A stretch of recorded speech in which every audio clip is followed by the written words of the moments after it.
Iran पर परमाणु हमले का खतरा बढ़ गया है। रुक जाइए, अमेरिका नहीं करेगा, इजराइल करेगा। ये हवाई, आपको अब तक तो 40-45 दिन में पता चल गया होगा, रजाग्राफी हवाई बातें नहीं करता। आपकी स्क्रीन पर ये अमेरिका के ऑफिशियल हैं, वैज्ञानिक और साइंटिस्ट, प्रोफेसर हैं जॉन। इन्होंने बहुत बड़ी बात कही, कहा कि ट्रंप पूरी तरह से डेस्परेट है और हम देख रहे हैं कि वो हार गए हैं और इजराइल को वो रोक नहीं पाएंगे, भले वो इस जंग से निकल गए हैं। इजराइल के पास अब कोई ऑप्शन नहीं है, बल्कि अमेरिका के पास कोई ऑप्शन नहीं है कि ईरान को रोके। इस जंग में, इस वॉर में इजराइल को क्लियर हो गया है कि कोई और कार्ड अब उसके पास नहीं है ईरान को रोकने का। सिर्फ उसके पास अब आखिरी हथियार है परमाणु। अमेरिका बीच में बोलेगा नहीं, ट्रंप बीच में बोलेगा नहीं, अमेरिकी गवर्नमेंट बीच में बोलेगी नहीं और इजराइल को रोक भी नहीं सकती। ये बात मेन कही है उन्होंने और ये बात हमने देखी है कि नेतन्याहू जो चाहता है वो होता है। और जॉन, प्रोफेसर जॉन जो साइंटिस्ट भी हैं, इन्होंने कहा है कि अमेरिका चाहकर भी इजराइल को नहीं रोक सकता और इजराइल ईरान के खिलाफ न्यूक्लियर वेपन इस्तेमाल कर सकता है और वो करेगा। मेरे दोस्तों, ईरान पहुंच गई है डेलीगेशन। मैं रात को लाइव अपडेट दे चुका हूं, आपने नहीं देखी तो वो आपकी गलती, हम तो लाइव अपडेट दे रहे थे। लेकिन भाई, ईरान के जो पार्लियामेंट स्पीकर ने फोटो पोस्ट की है जब वो जहाज में थे और रास्ते में थे, पाकिस्तान जा रहे थे। उन्होंने लिखा, मेरे साथी, मेरे कंपेनियंस। ये देखिए, जो मेनाब की बच्चियां मारी गईं, उनकी याद में उनकी तस्वीर और बस्ते, जूते उनके, ये उनके बस्ते और उनके जूते रखे गए सीट पर। अल्लाह की कसम, ईरान दिखा रहा है दुनिया को कि देखो अमेरिका, इजराइल ने किया क्या है और लीडर किसे कहते हैं। असल में ये वही बैग थे, ये वही बस्ते थे, ये कोई डमी नहीं थी, असली बैग लेके पहुंचा है ईरान। ईरान के पार्लियामेंट स्पीकर, खुदा की कसम लीडर हो तो ऐसा।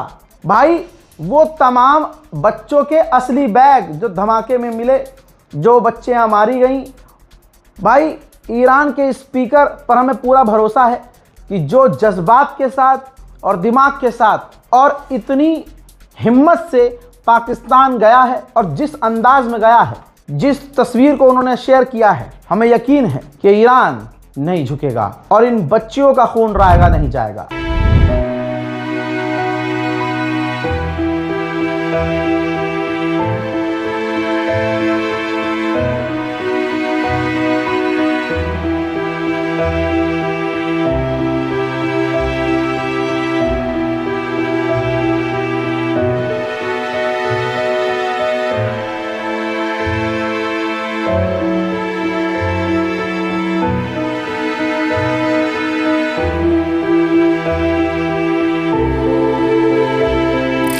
गलीबाफ ने, ईरान के पार्लियामेंट स्पीकर ने पाकिस्तान पहुंचने के बाद भी यह बात कही कि बहुत भारी मन से ये कह रहे हैं कि हमने 2 बार अमेरिका से बात की, बातचीत के दौरान अमेरिका ने धोखा दिया और हम पर हमला किया और अब तीसरी बार हम बात करने जा रहे हैं साफ मन से, कोई दिल में चोर नहीं, कोई भी छुपी ढकी बात नहीं। अब देखना यह है कि सामने वाले हमसे किस तरह से बात करते हैं। अगर वो सच में चाहते हैं ईमानदारी से हमसे डील करना, तो हम अपने मुल्क के फायदे के लिए, अमन और शांति के लिए डील करेंगे। हजरात, ईरान की जीत हो चुकी है। कई दिन जब सीज फायर हुआ तभी जीत हो गई थी।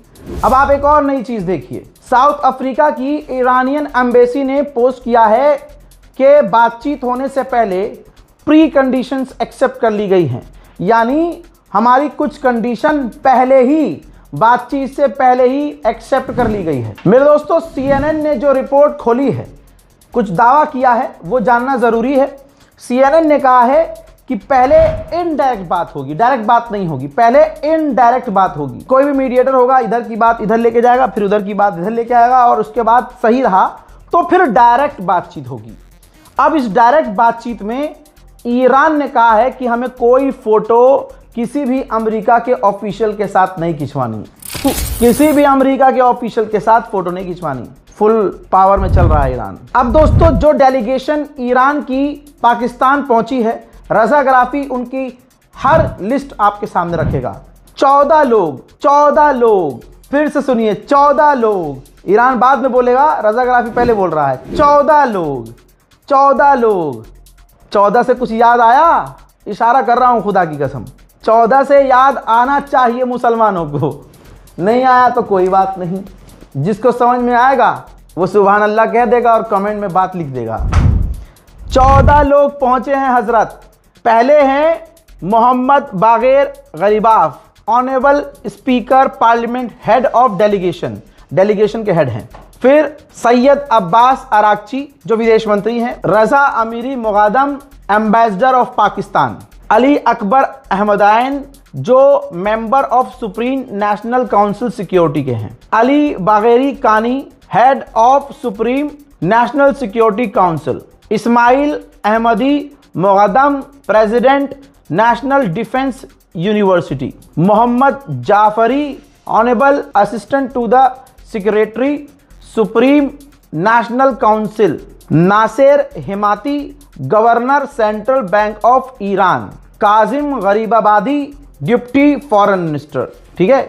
मजीद तख्ते रवांची, ये भी डिप्टी विदेश मंत्री हैं। विलोलाह नौरी, ये भी डिप्टी विदेश मंत्री हैं। इस्माइल बागाई, ये भी डिप्टी फॉरेन मिनिस्टर और स्पोक पर्सन ऑफ मूफा है। अबू फजल अमोई, ये मेंबर ऑफ पार्लियामेंट हैं। फिर मोहम्मद नबवीन, ये भी मेंबर ऑफ पार्लियामेंट है।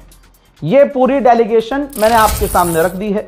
14 का मतलब अभी भी समझ में नहीं आया है तो फिर तो खुदा हाफिज। हजरात, डॉक्यूमेंट से खुलासा हुआ है और ये रहा डॉक्यूमेंट कि पिछले साल अमेरिका की FBI ने इजराइल और अमेरिकी एक कंपनी एजेंसी से रिश्ते नाते तोड़ लिए थे, क्योंकि वो इजरायली कंपनी अमेरिकी लीडर्स पर और अमेरिकियों पर नज़र रख रही थी। FBI को पता चला और FBI ने उस इजरायली कंपनी से रिश्ते नाते तोड़ लिए। इस बात से आप लोगों को क्या पता चला? इस बात से पता चला कि इजराइल किसी का सगा नहीं है। नेतन्याहू, इजराइल की गवर्नमेंट किसी की सगी नहीं है। अमेरिका की भी जासूसी करवाने के लिए जो दिमाग चलाए नेतन्याहू है। ऐसा नहीं है कि सारा दिमाग अमेरिका और इजराइल के पास है, दिमाग तो लाला ईरान के पास भी है और ताकत भी ईरान के पास है। यह कितनी बड़ी बात है, 2 न्यूक्लियर पावर देशों को ईरान ने धूल चटाई और अनभक्तों काम पे लगो, उठाओ अपना तेल चटाई। हजरात, बैक टू द पॉइंट, ये रिपोर्ट देखिए, टेलीग्राफ की है। सैटेलाइट इमेज और कई तरह की रिपोर्ट से खुलासा हुआ है कि ईरान बड़ी तैयारी में है। ईरान तमाम रास्तों को, रोड को ब्लॉक कर रहा है।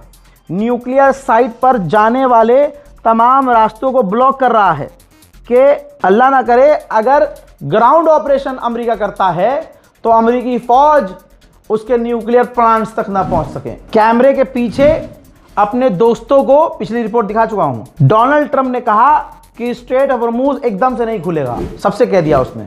और अब कैमरे के सामने आया है ये आगे तो कह रहा है कि स्ट्रेट ऑफ हॉर्मुज बहुत जल्द खुलेगा, चाहे ईरान के साथ चाहे ईरान के बिना, और कोई पैसा स्ट्रेट ऑफ हॉर्मुज से गुजरने के लिए नहीं लगेगा। और हम ज्यादा बात नहीं करेंगे। हजरात, बात करेगा कैसे?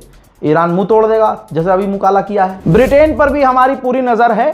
तो अपडेट हमारे पास यह है कि ब्रिटेन हरामी है। ब्रिटेन जंग की तैयारी कर रहा है, प्लानिंग बना रहा है, स्ट्रेटेजी बना रहा है, एक नई जंग की तैयारी कर रहा है। बस ये नहीं पता कि वो ये तैयारी क्यों कर रहा है, ईरान के खिलाफ अमेरिका इजराइल की मदद करने के लिए या अपनी किसी जंग के लिए। मेरे दोस्तों, जो शेरों का डेलीगेशन पाकिस्तान पहुंचा है उनके कुछ और एक्सक्लूसिव तस्वीरें आई हैं, देखिए।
लीजिए, अमेरिकी इंटेलिजेंस को देख लीजिए। अमेरिकी इंटेलिजेंस ने कहा है कि ईरान के पास अभी भी हजारों मिसाइल हैं और हजारों लॉन्चर जो जमीन के नीचे हैं।